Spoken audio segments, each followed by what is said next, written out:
Welcome to the Creative Content Club podcast with me, Naomi Rose.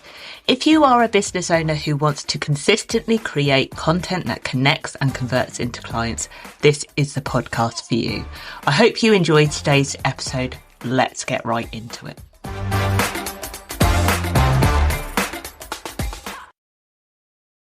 Hello and welcome to another episode of the Creative Content Club podcast. I am Naomi and I am your host for this show. I hope you've been enjoying these episodes so far. If you have, I would really appreciate it if you just take a minute to pop a review, give me a star rating, good or bad. Honest feedback is always useful on whichever device you're on. It would really help this podcast reach more people that would find it beneficial. That's a little bit of a lead in actually to today's episode about what to post when you want to sell without sounding salesy. This is a real interesting one, and it's something I guess I've struggled with for a long time actually. Sales feels sleazy sometimes, doesn't it? We feel uncomfortable selling. I think certainly very much a British culture in some ways where we want to sell, but we don't want to be salesy about it, which is a bit of a contradiction in terms. It's just a very odd kind of perspective. No one likes to be sold to, but they want to buy. And there's a big difference between that. And it's understanding your audience enough and your ideal clients enough to know how they like to buy. Everybody has different buying behaviors. I really advise when I talk to people about understanding ideal clients, I always say, think about your own buying behaviors. And I'm not just talking like paying the gas bill or paying the electricity bill. I am talking about the things that you might buy for your business, might buy for yourself outside of business. That isn't just the everyday stuff. What is your process of buying? Start to become aware of that, because when you start to be aware of your own actions, you can start thinking, well, how does that work for my ideal client? What are they feeling? What is their response to what I'm putting out there? What points are they going from being aware of it to considering the next step to actually making that purchase and then being really confident they've made the right decision? That follow up at the end.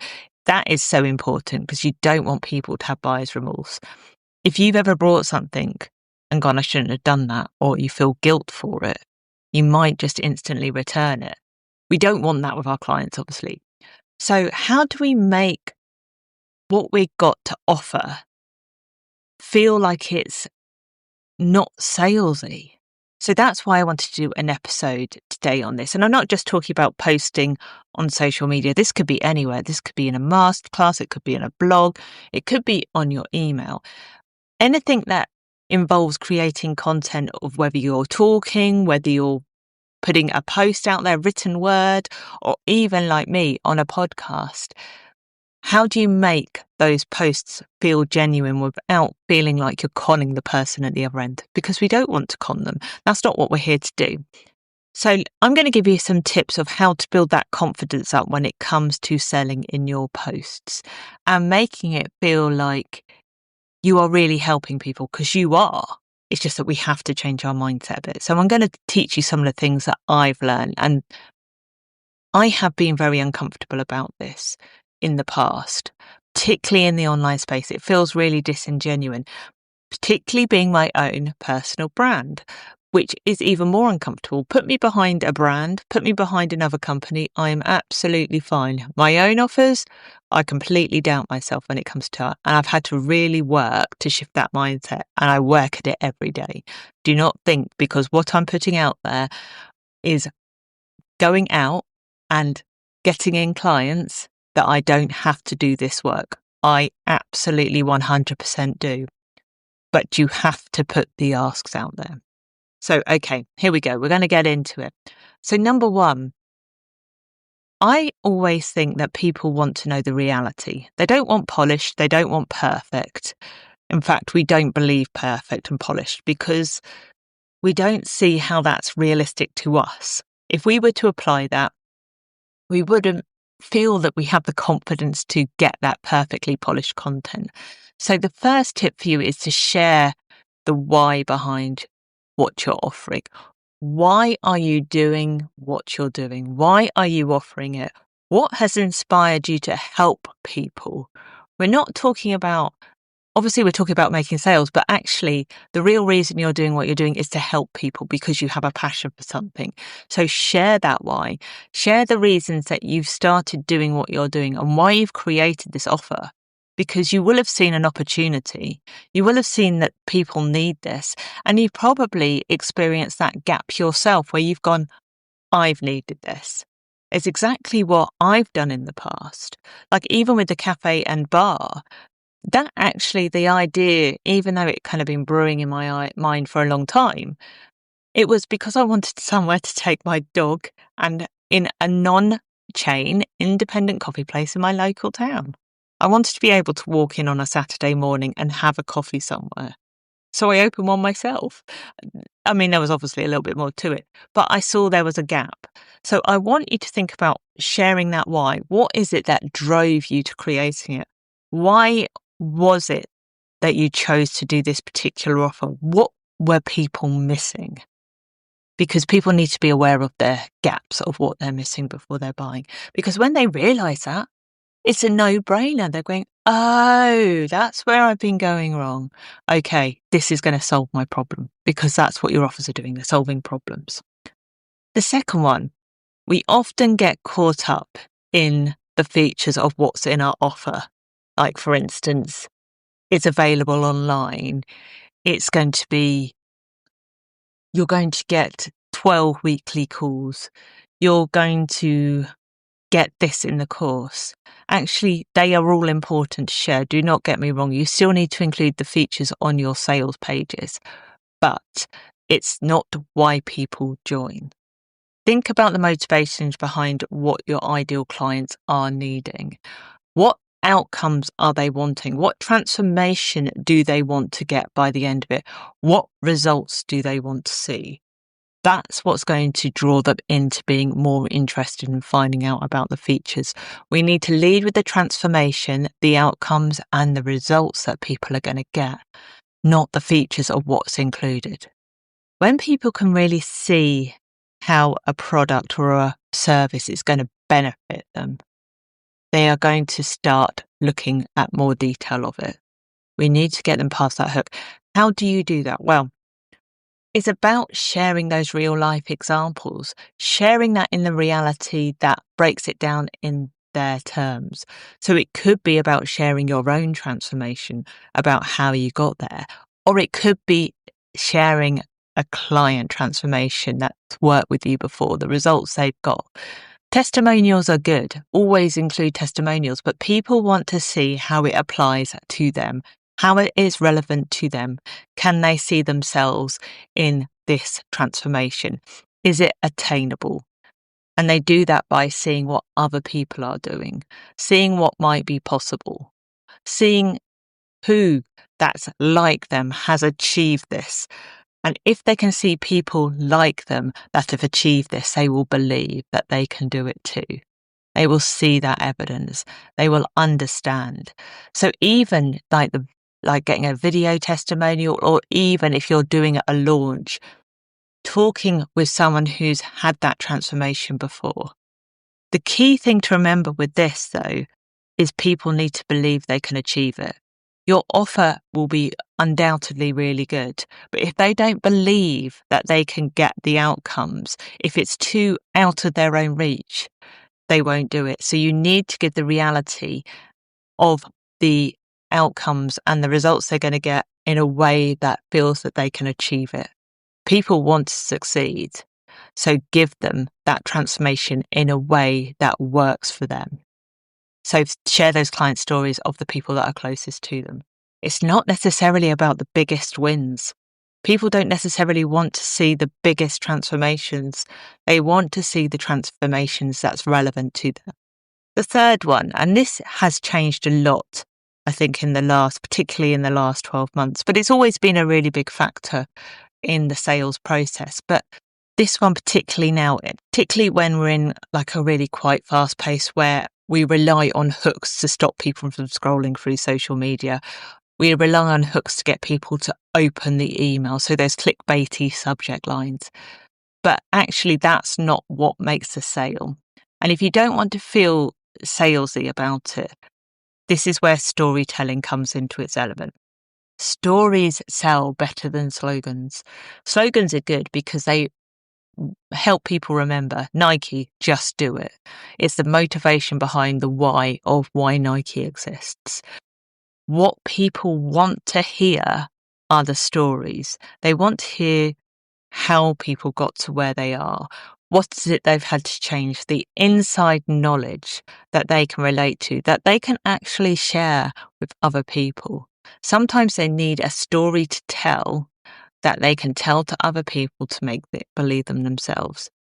Sometimes you might have a brilliant offer and it might be slightly outside of people's price range. What they will be doing is telling that story to other people to help justify why they need that particular product. So use those stories to really connect with your audience. Tell the stories that are going to resonate with them, that they then feel a connection to you, that you're speaking directly to them. And the more powerful the story, the better the connection is going to be. It's the quickest way to connect with your audience. And you can do that by telling people a little bit about you, your experience, what you felt, all of those emotions. So some of the stories I talk about is how I found out I was dyslexic and what I'd gone through for that. Some of the things that I've experienced in business, like closing the cafe, bar and bakery, which was really difficult, going to the dentist, which I generally find traumatic. But these stories are actually what helps people to really connect with me. They understand me and they feel like I understand them, that I can hear them and they share their stories back.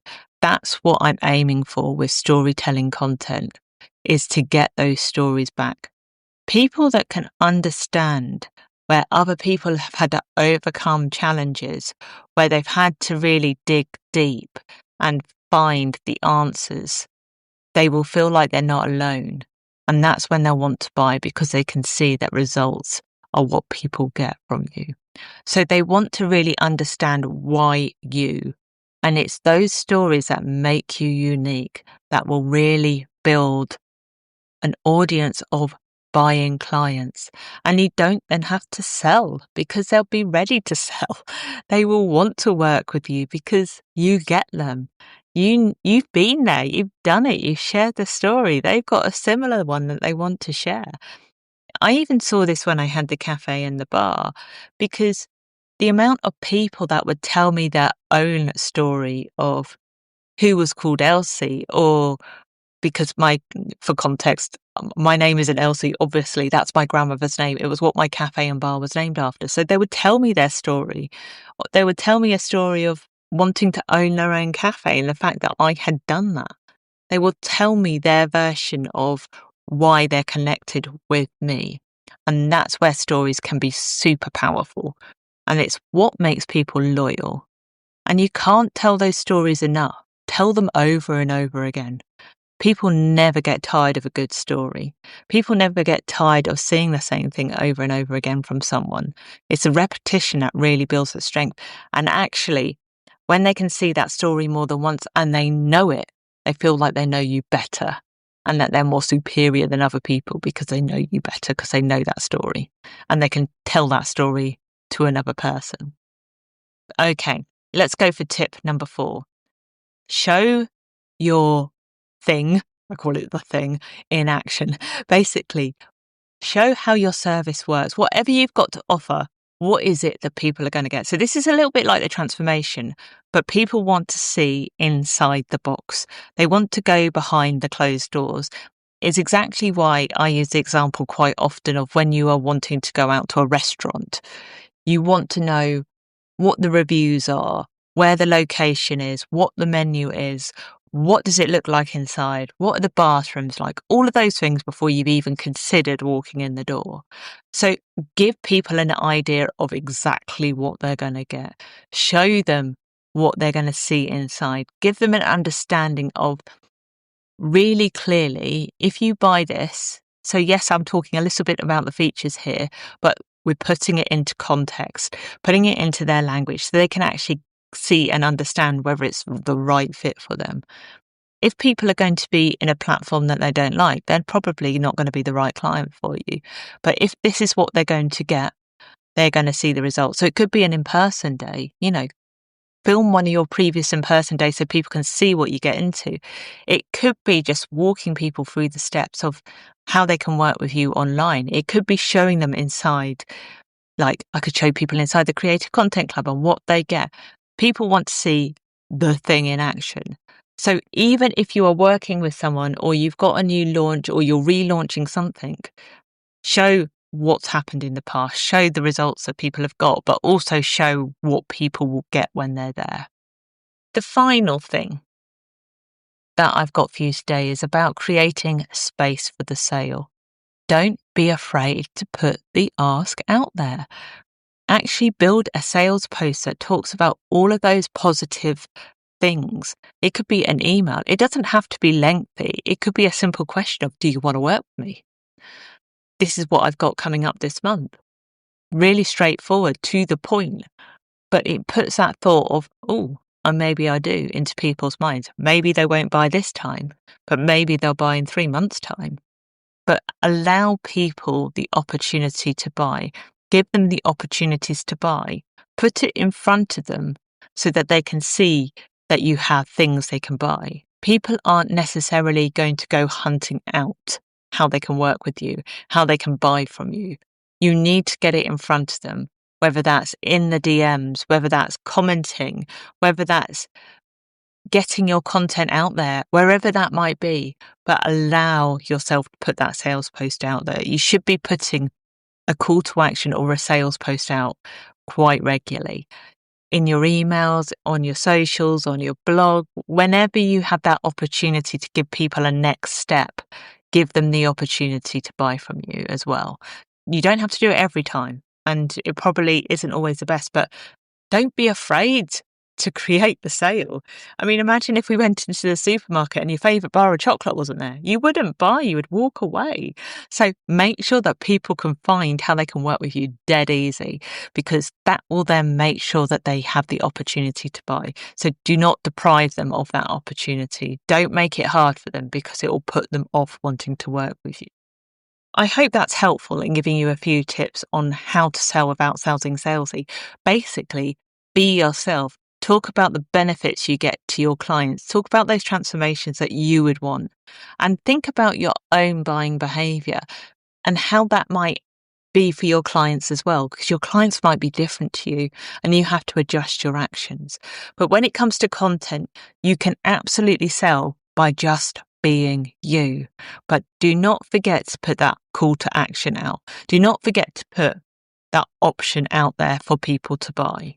You could do something like, by the way, I've got this club. Imagine having 30 days worth of content planned out every single month within an hour. How amazing would that feel? Not only that, but you'll know exactly how to create content consistently that converts into clients. If that sounds good to you, come and join the Creative Content Club. Link is in my show notes. See, how easy was that? 10 seconds. Right, lovely people, have a great week and I'll see you on the next episode. Thank you for listening to the Creative Content Club podcast with me, Naomi Rose. Don't forget to hit that subscribe button and give this podcast a review. If this episode gave you clarity or sparked a new idea, I'd really appreciate it if you could share it with someone else who would find it useful. If you haven't already, give me a follow on Instagram and come and connect with me on LinkedIn. And finally, don't forget to check out the show notes to take my quiz to find out exactly why your content isn't converting into clients. Thanks again for listening, and I'll be back again next week with another episode.